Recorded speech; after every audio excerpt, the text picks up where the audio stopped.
श्री गणेशाय नमः। श्री सीतारामाभ्यां नमः। श्री हनुमते नमः। श्री उमापते नमः। श्री गुरुवे नमः। सब संतन की जय जय। जय जय सीताराम।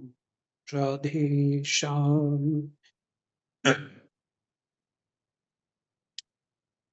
तो हम लोग पढ़ रहे थे षष्ठ स्कंद और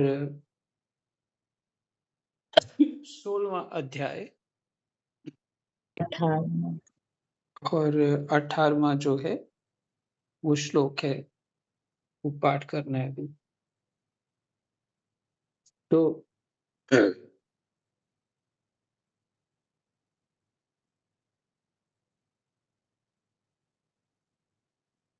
पीछे आपने जो सुना है उसमें जब राजा रानी और भी उनके जो पीछे उनके सेवक सब रोने रोने धोने लग गए, शोक मुद्रा में सब हो गए।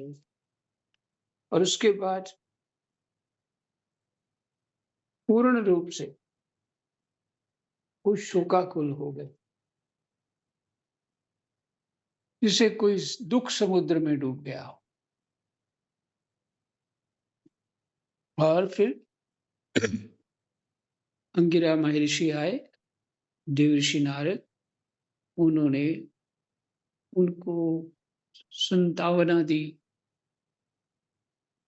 थोड़ा सा उपदेश किया और राजा ने अपनी आंखें पोंछ करके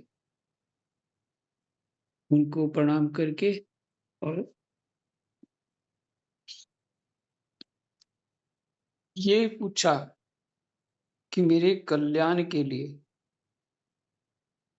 मेरे इस शोक को दूर करने के लिए उपदेश करें। तो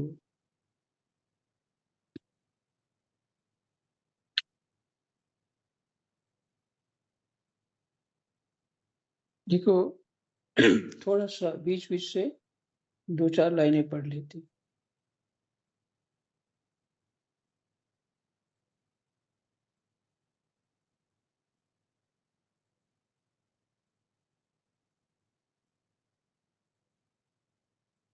तो क्या हुआ, जो रानियां थी जिन्होंने विष दिया था, उन्होंने जो मात्सर्य हो गया था, जो लेडीज कहती है एक दूसरे को क्या बोलती हैं वो, मुझे जलन हुई, कुछ ऐसा ही, तूने अच्छा सूट पहन लिया। तो वो स्वाभाविक स्त्रियों में ये प्रभु की लीला है, इस तरह से ईर्ष्या होती है। ईर्ष्या शब्द ठीक है। तो सब में थोड़ा बहुत होते हैं, पर स्त्रियों में सुना है अधिक होती। तो उसका कारण जो है उसी को मात्सर्य कहते हैं। और फिर उन्होंने ब्राह्मणों के आदेश उपदेश सुना और अपना जो प्रायश्चित किया, बाल हत्या का प्रायश्चित किया। फिर अंगिरा और नारद जी ने उपदेश देकर विवेक बुद्धि जागृत करी।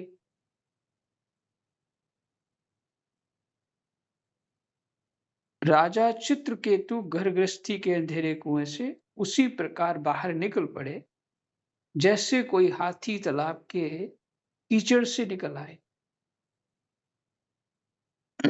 उन्होंने यमुना जी में विधि पूर्वक स्नान करके तर्पण आदि धार्मिक क्रियाएं की। तदनंतर संयतेंद्रिय और मौन होकर होकर उन्होंने देवर्षि नारद और महर्षि अंगिरा के चरणों की वंदना की। भगवान नारद ने देखा कि चित्रकेतु जितेंद्रिय, जितेंद्रिय मैंने सभी इंद्रियों पर संयम, स्वामित्व भाव सभी इंद्रियों पर संयम। भगवत भक्त और शरणागत हैं। है ना? देखिए, गीता जी का श्लोक आधा है वो, श्रद्धावान लभते ज्ञानम तत्पर संयत इंद्रिया। तत्पर, सावधान और संयत इंद्रिया, ऐसे श्रद्धावान को ज्ञान प्राप्त होता है।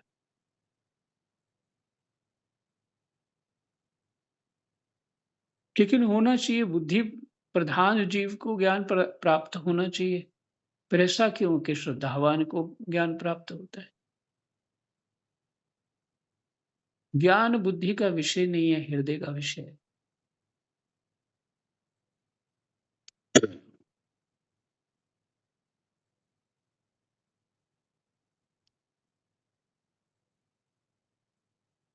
तो शरणागत यही श्रद्धावान है।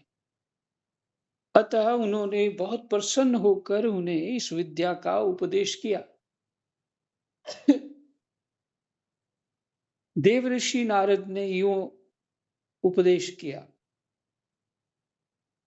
श्री कृष्णाय वासुदेवाय हरे परमात्मने प्रणतः क्लेशनाशाय गोविंदाय नमो नमः।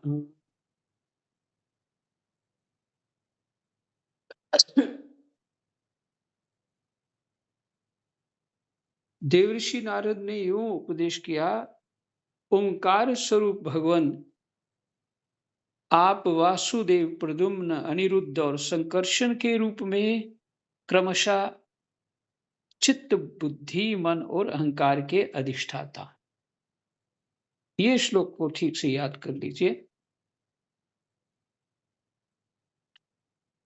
क्रमशः शब्द का है, जैसे ऊपर सीरियल वाइज कहा है, सीरियल वाइज को क्रमशः शब्द लिखते हैं, क्रम से।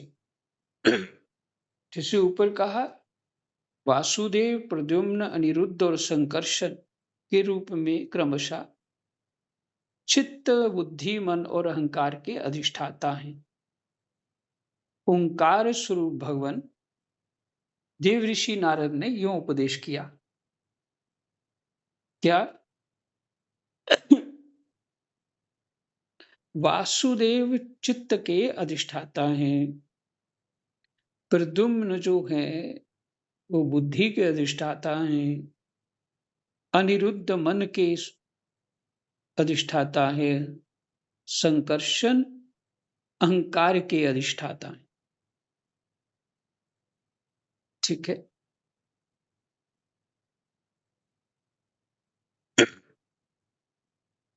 तो चित्त जो है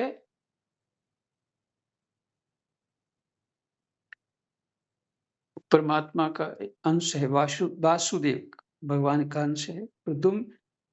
प्रद्युम्न का अंश है बुद्धि, अनिरुद्ध का अंश है मन,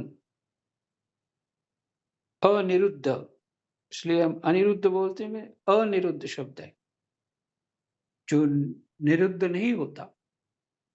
और संकर्षण के रूप में क्रमशः अहंकार के अधिष्ठाता। इसलिए संकर्षण वंदना पीछे हो चुकी, यही है, शायद यही होने लगी अब संकर्षण वंदन। मैं आपके इस चक्रव्यूह रूप का बार बार नमस्कार पूर्वक ध्यान करता हूं। आप विशुद्ध विज्ञान स्वरूप हैं, आपकी मूर्ति परमानंदमयी है, आप अपने स्वरूप भूत आनंद में ही मग्न और परम शांत हैं। द्वैत दृष्टि आपको छू तक नहीं सकती। मैं और मेरा, ये द्वैत दृष्टि है।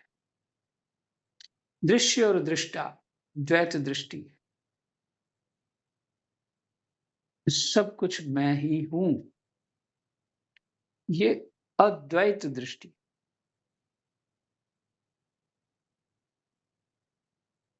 आप अपने स्वरूप भूत आनंद में ही मग्न और परम शांत हैं। द्वैत दृष्टि आपको छू तक नहीं सकती। मैं आपको नमस्कार करता हूं। भाई सच्ची दृष्टि तो यही है, अद्वैत दृष्टि। यहीं तक, यहां तक पहुंचना है हमको। तो समझिए अहंकार शुद्धि हो गई।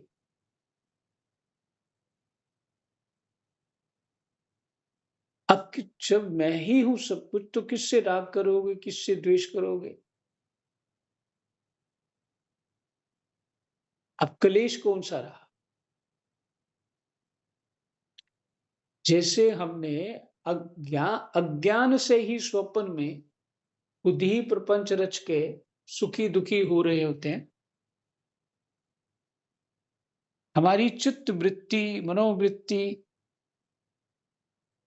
और बुद्धि की जो स्थिति होती है,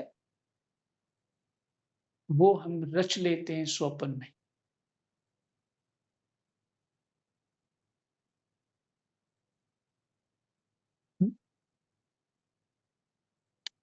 रचते कैसे हैं? अज्ञान रूप बुद्धि से, ज्ञानमयी बुद्धि से नहीं। इसलिए बहुत गहरे महापुरुषों के वचन है कि जैसा संसार भगवान ने बनाया है, वैसा संसार हम नहीं देखते। हम देखते हैं जैसे हम हैं, और ये मानते हैं हम बिल्कुल ठीक है जी, हमें कोई दोष नहीं है। हमारी आंखें ठीक है, दृष्टि ठीक है, विचार ठीक है, मन ठीक है, बुद्धि ठीक है, बस तुम ही गलत हो। और लोगों को मेरी बात समझ नहीं आ रही, ऐसा हम सब कहते रहते।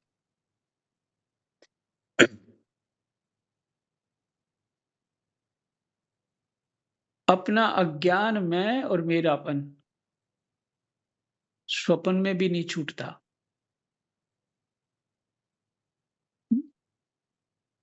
स्वप्न में भी नहीं छूटता। गोस्वामी जी का वो एक लाइन याद आ गई, बहुत है, बहुत बढ़िया।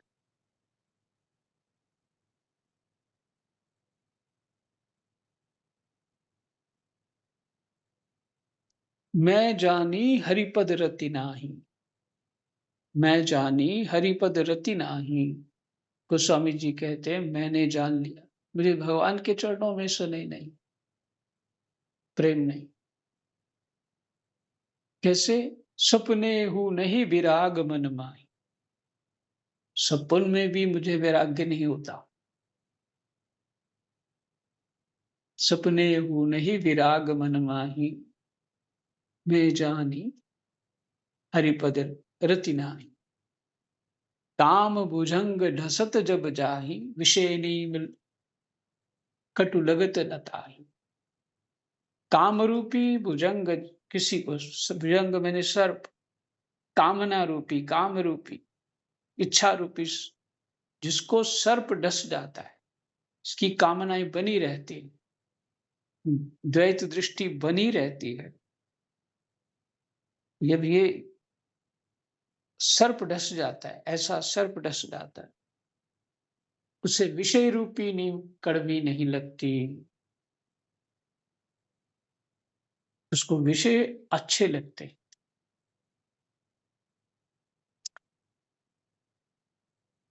इसलिए द्वैत दृष्टि जो है हमारी, वो अज्ञान स्वरूप है। स्वप्न में भी वही रच लेते हैं, और अगर ये दृष्टि ठीक नहीं हुई तो दूसरा जन्म होते फिर उसी काम में लग जाएंगे। जहां से छोड़ा था फिर वहीं से चल पड़े।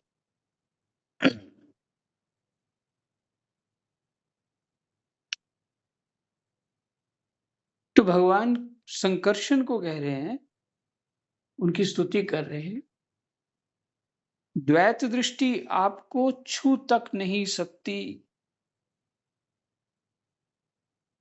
मैं आपको नमस्कार करता हूं।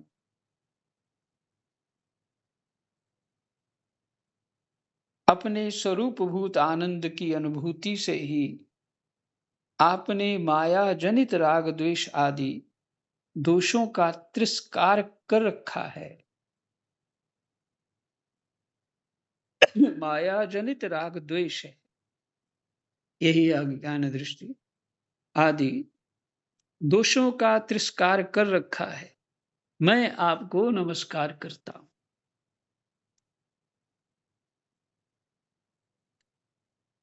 आप सबकी समस्त इंद्रियों के प्रेरक, आप सबकी समस्त इंद्रियों के प्रेरक, परम महान और विराट स्वरूप हैं। मैं आपको नमस्कार करता हूं।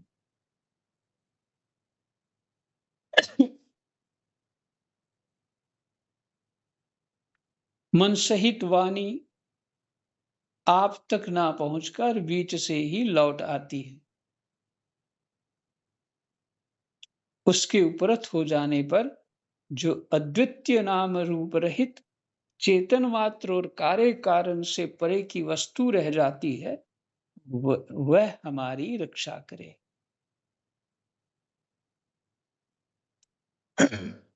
फिर से,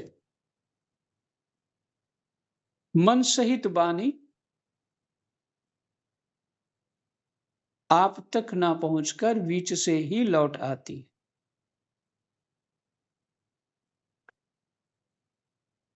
न मन का वहां प्रवेश है, उस तत्व तक पहुंचना, न वाणी का, और ये वापिस आ जाती। क्या आगे विचार करें, क्या करें, ये पता ही नहीं लगता, क्योंकि उसके आगे का ज्ञान नहीं है जीव को। तो इसलिए विचिंतन करके भी वापस लौट आती। मन सहित वाणी आप तक ना पहुंचकर बीच से ही लौट आती। कितना विचार कर लो, कितना भी आप कुछ भी कर लो, उस परमात्मा के स्वरूप को नहीं समझ पाते, क्योंकि गोचर यहाँ लग माया। हमारी समस्त इंद्रियां, मन बुद्धि चित्त अहंकार सब माया रूप है, इससे वो पकड़ा नहीं जाता। कौन सी दृष्टि से? ज्ञान दृष्टि से, विचार दृष्टि से वो पकड़ा नहीं जाता। पर भक्त जो है वो पकड़ लेता है। भक्त जो है वो पकड़ लेता है। भक्ति, इसलिए रामायण में यहां भी आएगा, सब अपने सुन भी चुके हैं, भक्ति श्रेष्ठ है। श्रेष्ठ की दृष्टि ये नहीं कि ज्ञान कोई कमजोर है, उस श्रेष्ठ के भाव को भी बड़ा शुद्ध बुद्धि से समझना पड़े।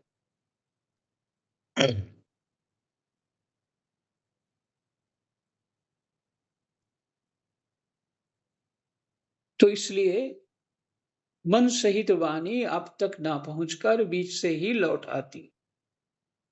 उसके उपरत हो जाने पर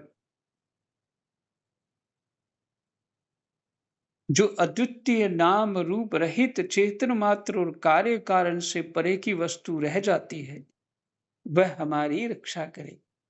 ये भगवान का स्वरूप है। जो मन वाणी बुद्धि कुछ भी वहां पहुंच नहीं पाता चिंतन करके, तो नाम रूप रहित चेतन मात्र, नाम रूप रहित वो जो तत्व है वो नाम रूप रहित चेतन मात्र और कार्य कारण से परे,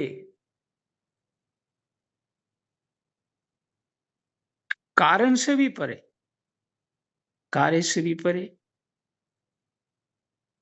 कि जो वस्तु रह जाती है, ऐसा तत्व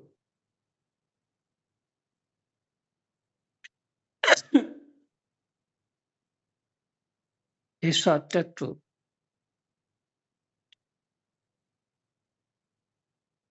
वह हमारी रक्षा करे।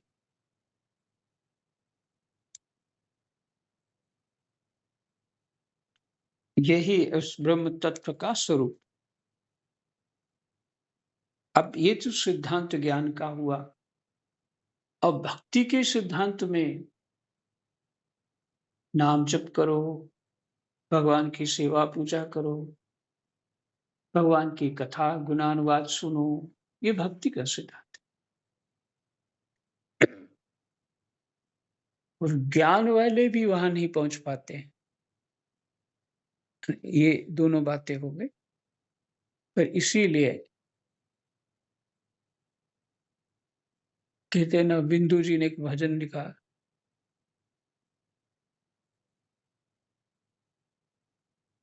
भक्त की भक्त के आगे कैसे झुक जाते हैं भगवान। प्रबल प्रेम के पाले पड़कर प्रभु को नियम बदलते देखा, अपना मान टरे सुटरे पर भक्त का मान न टरते देखा। ऐसी भगवान करुणा करते हैं। क्या भगवान उसके अज्ञान को पुष्ट करते हैं? नहीं नहीं, ऐसा नहीं है। उसके अज्ञान को ही शुद्ध करते हैं, ज्ञान रहित अज्ञान रहित करते हैं। भगवान जो भी करते हैं, जीव की मनोकामना भी पूर्ण करेंगे, तो उसका अज्ञान ही दूर करेंगे। क्योंकि जीव चित्त लगा के वही स्वरूप हो जाता है। राम को भजे तही राम रूप जान। भगवान करुणा करके जीव की कोई कामना पूरी करते, या उस जीव को स्वप्न में भी दिख जाए या प्रत्यक्ष दिख जाए, तो उसके सारे मल को धो डालते, जन्म जन्मांतर के मल। और भक्त की यही कामना होती। इसलिए भगवान कुछ भी कैसा भी जीव की कामना पूरी कर दें, वो सभी आकर्षण जो है अपनी तरफ कर लेते हैं, उसका सभी प्रकार का आकर्षण। इसलिए यहाँ पे जो बात हो रही है, जिस तत्व के विषय में कुछ कहा नहीं जा सकता, जिसे वेद भी नेति नेति कहता है, ऐसे जो कार्य कारण से परे की वस्तु है, जो वस्तु है, वह हमारी रक्षा करे। ब्रह्मा जी ने भी ऐसे ही कहा, मेरा जो आधार है,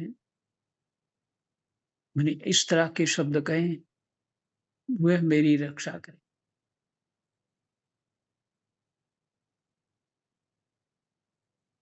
यह कार्य कारण रूप जगत जिनसे उत्पन्न होता है, जिनमें स्थित है और जिनमें लीन होता है, तथा जो मिट्टी की वस्तुओं में व्याप्त मृतिका के समान सब में ओतप्रोत है, उन पर ब्रह्म स्वरूप आपको मैं नमस्कार करता हूं।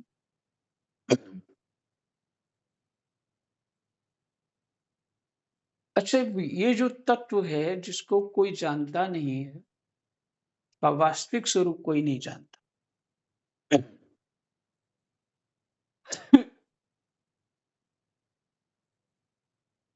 तो वही तत्व जो है अपना स्वरूप धारण करता है। राम कृष्ण और जितने भी जगत के स्वरूप हैं, वो वही स्वरूप है। जब कार्य कारण वही है। देखिए, इसमें समझने वाली बात है, यह कार्य कारण रूप जगत जिनसे उत्पन्न होता है, जिनमें स्थित है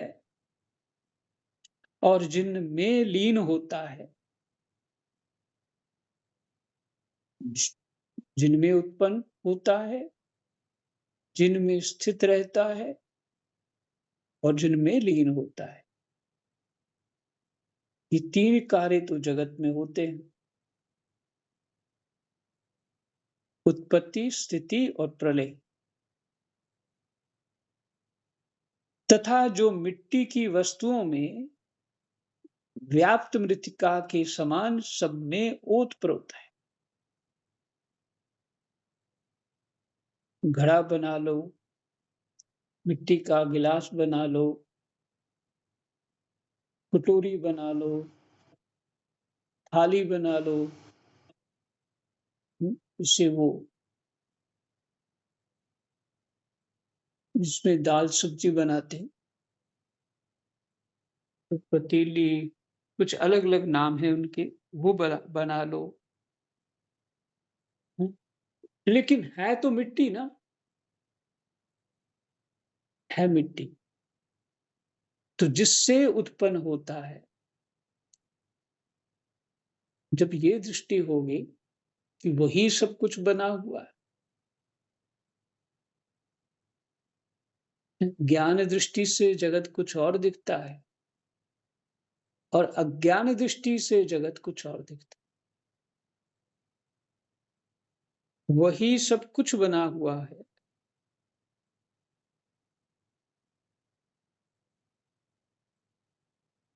तथा जो मिट्टी की वस्तुओं में व्याप्त मृत्तिका के समान सब में ओतप्रोत है, मिट्टी ही है, वो ब्रह्म ही है।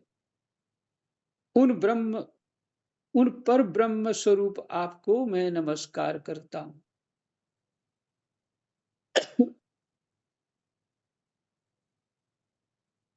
यद्यपि आप आकाश के समान बाहर भीतर एक रस व्याप्त हैं, यद्यपि आप आकाश के समान बाहर भीतर एक रस व्याप्त है, माने एक जैसे सब जगह समान रूप से भीतर और बाहर। तथापि आपको मन, बुद्धि और ज्ञान इंद्रियां अपनी ज्ञान शक्ति से नहीं जान सकती।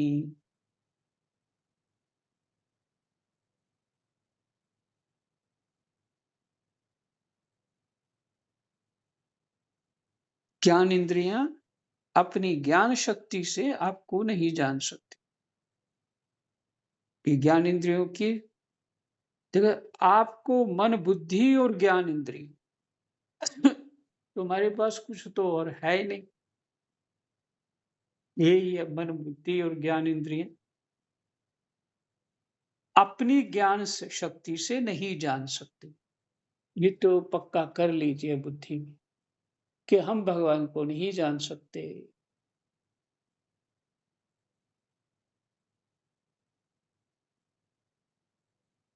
कितने भी हम हाथ पैर मारे, कुछ भी करें, समाधियां लगा लें, कुछ भी करें, नहीं जान सकते भाई।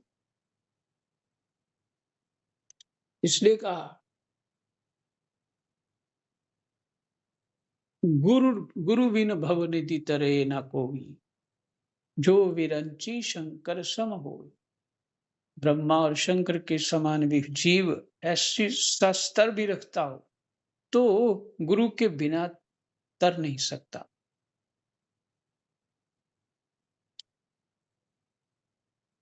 गोस्वामी तुलसीदास जी कहे, मैं अपनी तरफ से नहीं कह रहा, रामायण जी की जो छुपाई है। क्योंकि हम किसी तरह से पूरी बात तो जानते ही नहीं, पर अपनी बुद्धि को महान तो सब समझते हैं, पर समझना भी चाहिए, नहीं तो फिर समाज में कार्य कैसे कर पाओ, है ना।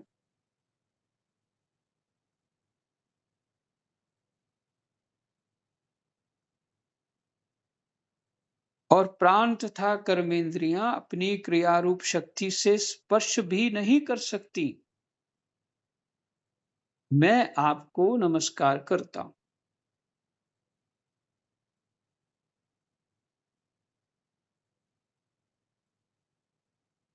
आप ऐसे हैं, जितना समझ आ रहा है उतना बोल रहे हैं, स्तुति कर रहे हैं कि आप ऐसे हैं। शरीर, इंद्रिय, प्राण, मन और बुद्धि जागृत तथा स्वप्न अवस्था में आपके चैतन्य अंश से युक्त होकर ही अपना अपना काम करते हैं। किसी भी स्थिति में तात्पर्य शरीर, इंद्रिय, प्राण, मन और बुद्धि जागृत अवस्था तथा स्वप्न अवस्था आपके चैतन्य अंश से युक्त होकर ही अपना अपना काम करते हैं। ये जितने भी ये हमारे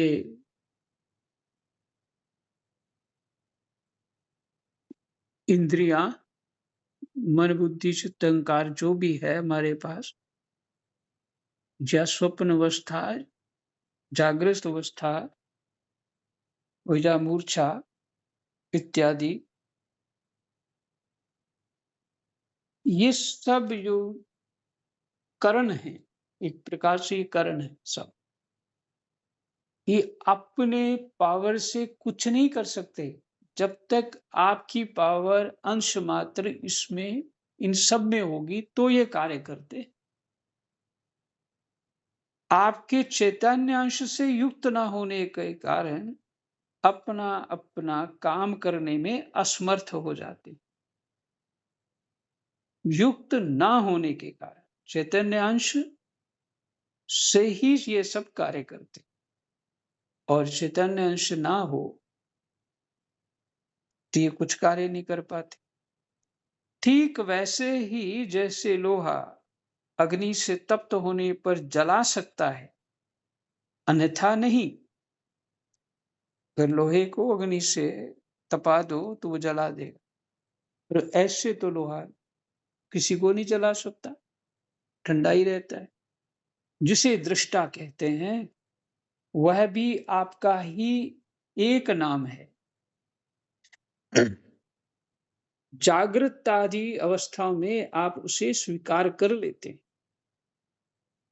दृष्टा नाम को भी।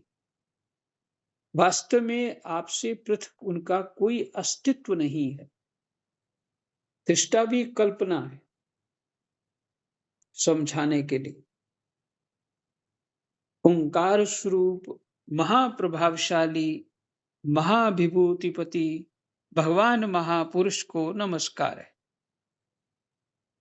ओंकार स्वरूप महाप्रभावशाली महाविभूतिपति भगवान महापुरुष को नमस्कार है। श्रेष्ठ भक्तों का समुदाय अपने कर कमलों की कलियों से, श्रेष्ठ भक्तों का समुदाय अपने कर कमलों की कलियों से, माने उंगलियों से आपके युगल चरण कमलों की सेवा में संलग्न रहता है। प्रभो, आप ही सर्वश्रेष्ठ हैं। मैं आपको बार बार नमस्कार करता हूं। यही विश्राम करते हैं। जय जय सीताराम, राधे श्याम। कृष्णा वासुदेवाय, हरये परमात्मने, प्रणत क्लेशनाशाय गोविन्दाय नमः। गोविन्दाय नमः।